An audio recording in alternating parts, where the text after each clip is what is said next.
प्रणाम, नमस्कार। बहुत स्वागत है आपका उस कार्यक्रम में जिसका नाम है हे प्रभु आनंद दाता। वो निवेदन आपसे एक बार फिर हमारे व्हाट्सएप नंबर पर अपने विचार, सुझाव, संकल्पना कार्यक्रम को लेकर जिस भी दृष्टि से आप चाहते हो आप अपनी बातें हमें भेजिए। समय को लेकर भी कार्यक्रम के कोई विचार हो, क्योंकि समय बढ़ाना तो संभव नहीं है, समय का एडजस्टमेंट, समायोजन संभव है। हमारा व्हाट्सएप नंबर है 7009694440। आपकी स्क्रीन पर जो आप देख रहे हैं यही नंबर है 7009694440।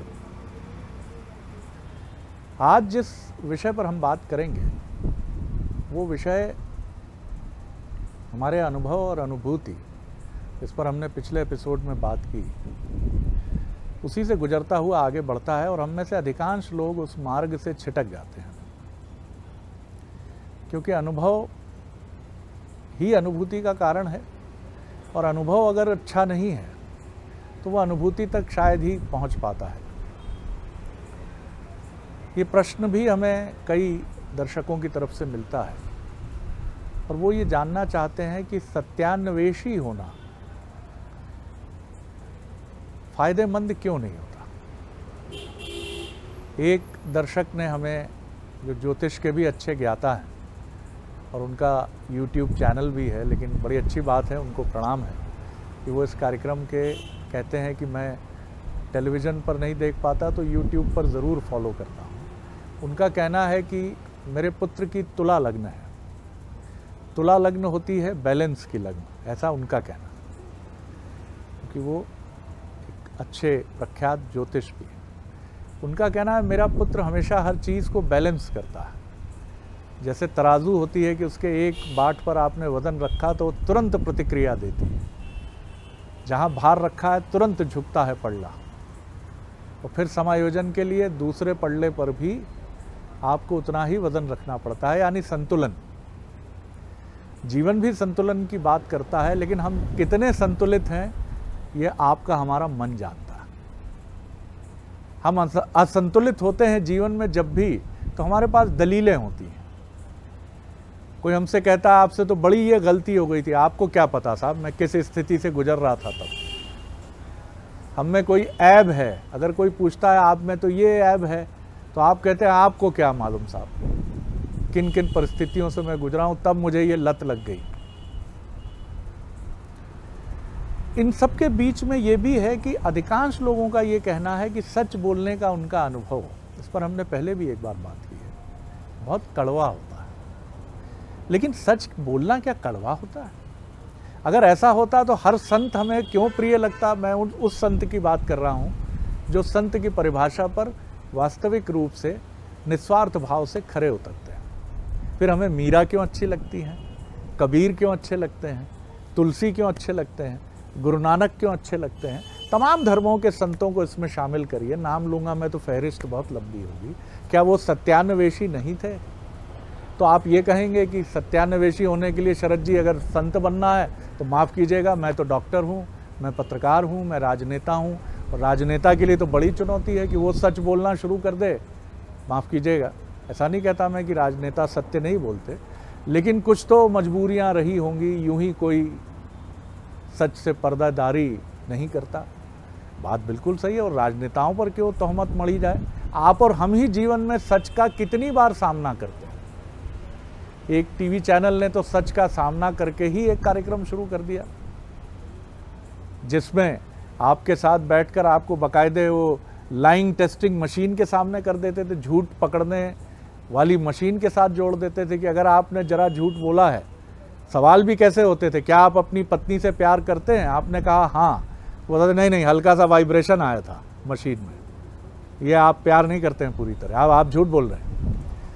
आखिर सच का साथ, जबकि कहा यही जाता, हम सब यही सीखते हैं, सिखाया जाता है कि सच बोलो तो ये याद नहीं रखना पड़ता कि आपने क्या बोला। तो सत्य की तरफ बढ़ना कठिन है, या ये समाज ने परसेप्शन, एक अवधारणा बना दी है कि सत्यान्वेषी होना यानी पिटाई होना। क्या है सच? आज अपने विद्वान वक्ता के साथ सच की खोज में निकलेंगे हम, और हमारे साथ हैं मानस मर्मज्ञ, भगवत गीता के अध्येता प्रोफेसर डॉक्टर सुरेंद्र बिहारी गोस्वामी। प्रणाम कर रहा हूँ जी। आप बड़े उतार चढ़ाव से अपने विश्लेषण को लेकर आ गए, जिसमें ज्योतिष भी समाहित है, जिसमें कर्म भी, अनुभव भी जी, सत्य भी और अन्वेषण भी। अब इतने सारे चिंतनों को एक साथ लेकर के हम आगे बढ़ेंगे तो मैं सोचता हूँ इसमें एक नया चिंतन भी निकालना पड़ेगा, एक नया चिंतन भी। सबसे पहले तो मैं उन ज्योतिष महोदय को प्रणाम करता हूँ जो ज्योतिष के विभिन्न विश्लेषण में लगे रहते हैं, लेकिन विनम्रता के साथ कि ग्रहों की जो स्वरूप दर्शन है उसके आधार पर सुंदर और दिव्य बालक के स्वभाव की परिकल्पना ना करें। उनके स्वामी को प्रणाम करिए जो ग्रह हैं। तुला कह देने से वो तुला हाथ में नहीं आ जाएगी वहाँ पर, नहीं तो फिर मालूम चले किसी के लिए अगर अपन ने वृश्चिक कह दिया तो वो वृश्चिक के स्वरूप में आ जाएगा, किसी के लिए कुंभ कह दिया तो वो कुंभ के स्वरूप में आ जाएगा। तो ये तो उनका सहज संभाषण है। मूल रूप से वृषभ तुला के स्वामी चूँकि शुक्र हैं तो तेजस्वी देदीप्यमान बालक है, गुरु उन पर प्रसन्न है और अच्छी बात है। ग्रह सब पर प्रसन्न रहते हैं, ज्योतिष के तो विशेषज्ञ हैं ही, तो उनको मैं प्रणाम करता हूँ और उनके बालक के यशस्वी जीवन की अपनी शुभकामनाएं यहाँ से मैं देता हूँ। दूसरे नंबर में मैं आपको कहूँ कि इस पर अपनी अनेक बार बात हुई है, लेकिन आज हम एक साम्य बिंदु निकालते हैं, इसको इस रूप में भी देख लेते हैं। सबसे पहले अध्यात्म में अन्वेषण का अर्थ खुदाई ही होता है। खुंस में से खुंस निकली एक खुंस और है। आप तो परत दर परत चीरते चाहिए, जैसे प्याज की परत उतारते चले जाते हैं और वहाँ पर सार शून्यता ही आपको प्राप्त होती है। तो जिस सत्यान्वेषण में लोग लगे रहते हैं वो सत्यान्वेषण खोज की विषय वस्तु है नहीं। सत्य खोजा नहीं जा सकता। अगर खोजा जा सकता तो घर में रहते हुए सत्यानुभूति आपको नहीं होती, फिर आपको निकलना पड़ता कहीं न कहीं बाहर जाने के लिए। सत्य सहजता से आपके अंतर्चित्त में विद्यमान है। पठन्तु चतुर्वेदा खट शस्त्राणी अष्टादश पुरांगता और आत्म तत्व न जानात दरबी पाकर भरोसा। तो जो आपके अंतर्चित्त आत्मा है, जो अविनाशी है, वही सत्य है। तो जो नाशवान है वो सत्य है ही नहीं। तो आप मूल रूप से चिंतन कर रहे हैं सच और झूठ के बारे में कि हमें सच बोलना चाहिए। अब सच की भी एक विशेषता हो जाती, आँख की देखी और कान की सुनी भी सच नहीं होती। आपके जीवन में आप अनुभव करते हैं कि आँख से भी देख रहे हैं, कान से भी सुन रहे हैं, लेकिन वो सच नहीं है। इसलिए आपको सच को संभाषण करने में भी सोचना पड़ता है। आपका आत्मविश्वास अपने स्तर पर निर्मित रहता है, लेकिन आप वही बोलते हैं जो देखते हैं। तर्कशास्त्र की उत्पत्ति इसी आधार पर तो हुई थी कि किसी ने कहा जो देख रहा है वो बोल नहीं सकता, जो बोल रहा है वो सुन नहीं सकता। तो तर्कशास्त्र की उत्पत्ति हो गई और यही तर्कशास्त्र जो है वो न्याय शास्त्र में जाकर समाहित हो जाता है, जहाँ तराजू लेकर बैठे हुई प्रतिमा आपको दिखाई पड़ती है जो तौलते हैं, क्योंकि आप सत्य का संभाषण ही नहीं करते। सत्य विद्यमान होता है, आप केवल उसको परत हटाते हैं। वहाँ से माया ठगनी के सारे परत हटाने पर सत्य की शून्यता आपको प्राप्त हो जाती है, विद्यमान हो जाती है। अब आप समझिए, आपके जीवन में सच संभाषण आपको करना है, लेकिन आप जो है 3 बीमारियों से एक साथ ग्रसित हैं। 3 नाड़ियाँ हैं, इंगला, पिंगला, सुषुम्ना, आपकी तीनों नाड़ियाँ आप में विद्यमान हैं। 3 तत्व विद्यमान हैं। आप ध्यान रखिए, सत्य को समझने के लिए आप एलोपैथी नहीं, आयुर्वेद का सहारा लीजिए। आयुर्वेद सहजता से आपको वो उदाहरण दे सकता है, दृष्टांत दे सकता है कि आप कैसे सत्य को समझें। बाद में तो वो डॉक्टर जो है, वैद्य भी नब्ज पकड़ कर ही देखता है और डॉक्टर भी नब्ज पकड़ के ही देखता है। दोनों वही तथ्य देखते हैं, संभाषण के तरीके अलग हो जाते हैं। आप ध्यान रखिए, हमारे जो वैद्य देखते हैं वो बात, पित्त, कफ तीनों की नाड़ियाँ देखते हैं, जिसको बाबा तुलसी ने जो है काम, लोभ और क्रोध के रूप में संभाषित किया है। 3 नाड़ियों के 3 तत्व बताए हैं। आप सत्य के साथ अन्वेषण करने में आपकी समस्या होती है, या तो काम आपके ऊपर बलवती हो जाता है तो सत्यान्वेषण में आप पीछे हो जाते हैं, या क्रोध आपके ऊपर बलवती हो जाता है तो सत्यान्वेषण में आप पीछे हो जाते हैं, या लोभ आप पर हावी हो जाता है तो सत्यान्वेषण में आप अपने दैनंदिन जीवन में पीछे हो जाते हैं। सच तो बोलना चाहते हैं लेकिन लोभ है, सच कहना चाहते हैं लेकिन लोभवश आप सच नहीं कह सकते। मिथ्या माहुर सज्जन ही और खलही गरल समाज।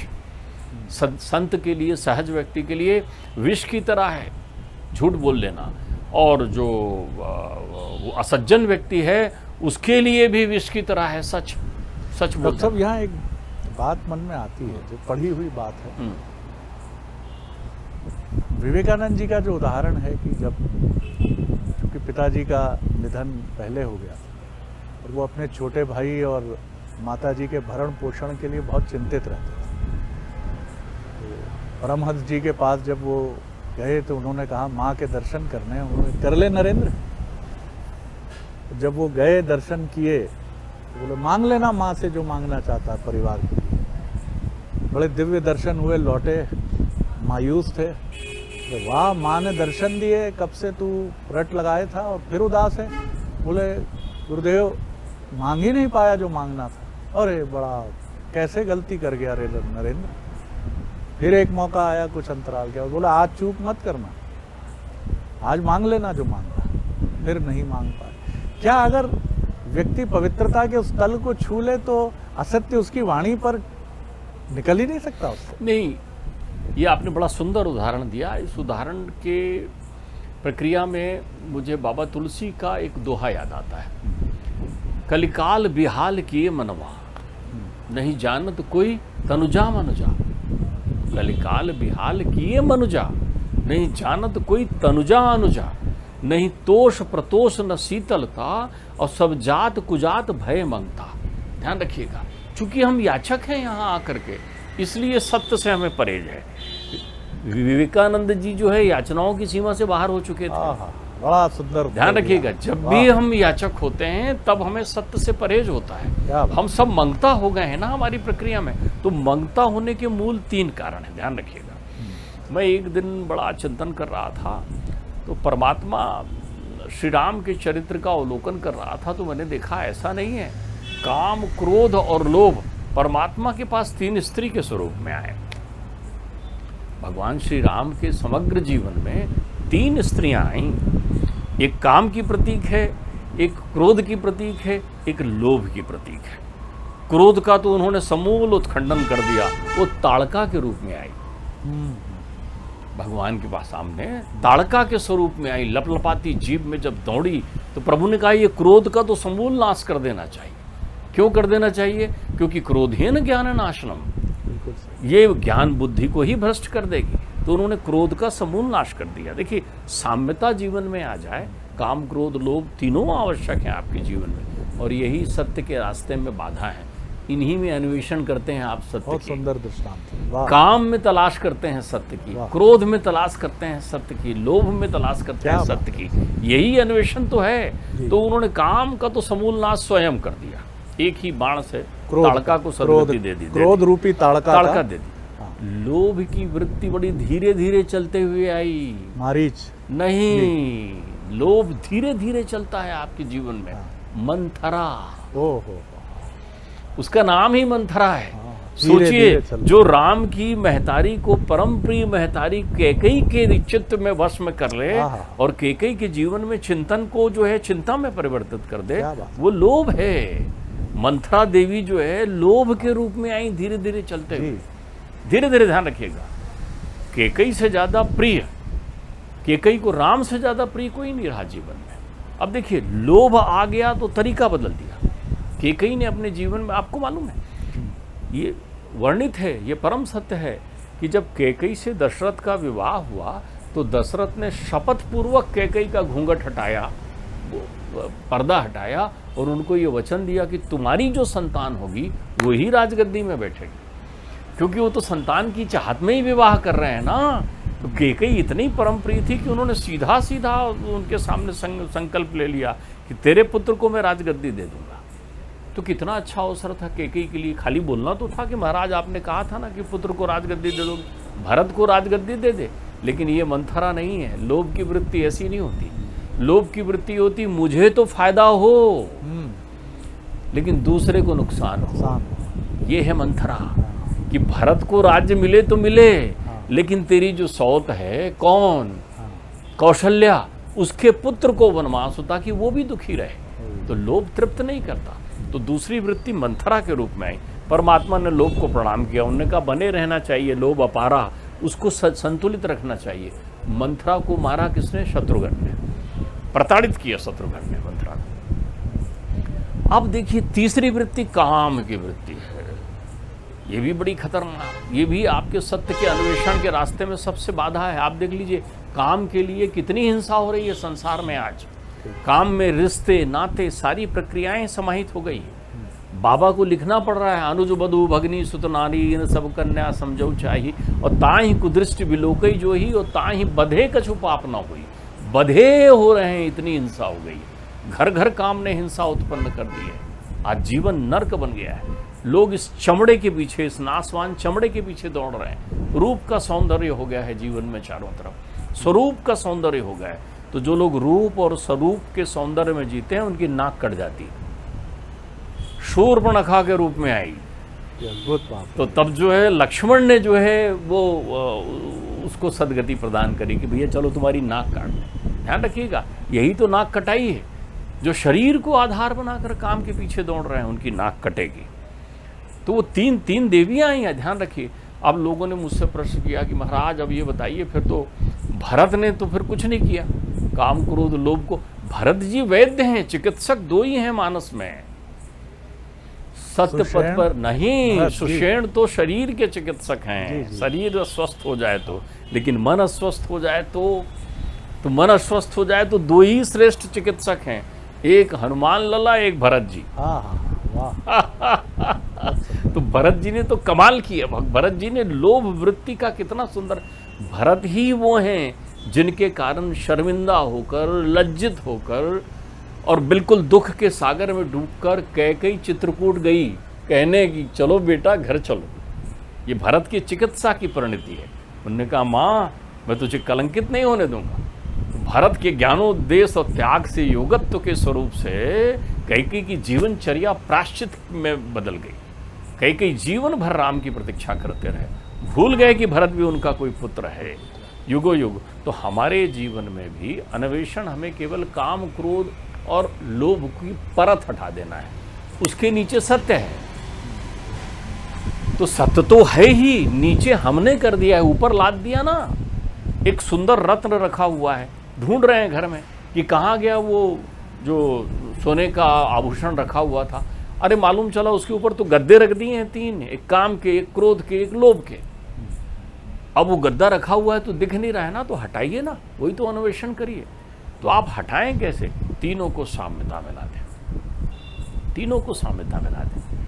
क्या राम में काम नहीं है? काम पूजनीय है राम का। राम के अंतर चित्त में स्पंदन है सीता के लिए।